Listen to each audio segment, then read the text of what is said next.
అప్పు కింద రైతు భరోసా వృద్ధాప్య పెన్షన్ అట. ఖాతాలు హోల్డ్ చేస్తున్న బ్యాంకులు, రైతులు పెన్షన్దారులు ఆందోళన అట. ఇప్పుడు పెన్షన్ పడుతుందిగా, ఆ డబ్బులు ఫ్రీజ్ చేస్తురట. ఎందుకంటే నీకు అప్పు ఉన్నది కట్టాలని. రైతు భరోసా పైసలు వస్తాయి కదా, దాన్ని కూడా ఫ్రీజ్ చేస్తున్నారట. అరే అప్పు ఎక్కడదే, మొత్తం రైతు రుణమాఫీ చేసిన అంటుండే కదా. అంటే ఈయన రుణమాఫీ చేసినాక అప్పు తీసుకుంటే దాన్ని ఫ్రీజ్ చేస్తారా? ఈ తక్కువ సమయంలో చేసుకున్న దానికి చాలా సమయం ఉంటుంది కదా. మీరు మహా అయితే 1 year అవుతుంది అంతే కదా. మరి ఎక్కడిది రుణమాఫీ కాలేదనే కదా దీన్ని బట్టి అర్థమవుతున్నది. చాలామంది రైతులకు గాలే, ఓ 60-65% ఏమైనా అయినట్టుంది, కానీ మిగతా 30-40%కి అసలు రుణమాఫీ కాలే. 2 lakhs పైన ఉన్న వాళ్ళకి చేస్తామన్నారు, దాన్ని గాలికి వదిలేసారు.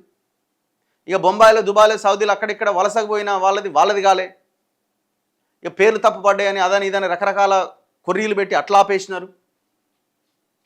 ప్రభుత్వం రైతులకు పెట్టుబడి సహాయంగా అందిస్తున్న రైతు భరోసా, వృద్ధులకు అందిస్తున్న పెన్షన్ మొత్తాన్ని బ్యాంకుల తీరుతో వారు పొందలేకపోతున్నారు. ప్రభుత్వం లబ్ధిదారుల ఖాతాల్లో నిధులు జమ చేసినప్పటికీ పంట రుణాల బకాయిల పేరుతో బ్యాంకులు వారి ఖాతాలు తాత్కాలికంగా నిలిపేస్తున్నాయి. దీంతో రైతులు, వృద్ధాప్య పెన్షన్దారులు తీవ్ర ఆందోళనకు గురవుతున్నారు. సిద్దిపేట జిల్లా జగదేవ్పూర్ మండలంలోని మునిగడప గ్రామానికి చెందిన రైతు మామిండ్ల బాలనరసయ్యకు ఇటీవల రైతు భరోసా డబ్బులు ఖాతాలో పడ్డాయి. వాటిని ఉపసంహరించుకునేందుకు తెలంగాణ గ్రామీణ వికాస్ బ్యాంకుకు పోతే అకౌంట్ హోల్డ్లో ఉన్నది, పంట అప్పు చెల్లిస్తేనే అకౌంట్ హోల్డ్ నుంచి తొలగిస్తామని బ్యాంక్ అధికారులు తెలిపారు. బాలనరసయ్య ఇదే బ్యాంకు నుంచి 70,000 పంట అప్పు తీసుకున్నాడు. పంట కోయగానే రుణాన్ని తీరుస్తానని చెప్పినా అధికారులు వినట్లే. అదే గ్రామానికి చెందిన ముచ్చర్ల అంజయ్యకు ప్రతి నెల వృద్ధాప్య పెన్షన్ బ్యాంకు ఖాతాలో జమ అవుతున్నది. అదే బ్యాంకుకు ఆయన పంట రుణం బాకీ ఉండడంతో 6 నెలలుగా ఆయన అకౌంట్కు అధికారులు హోల్డ్ పెట్టారు.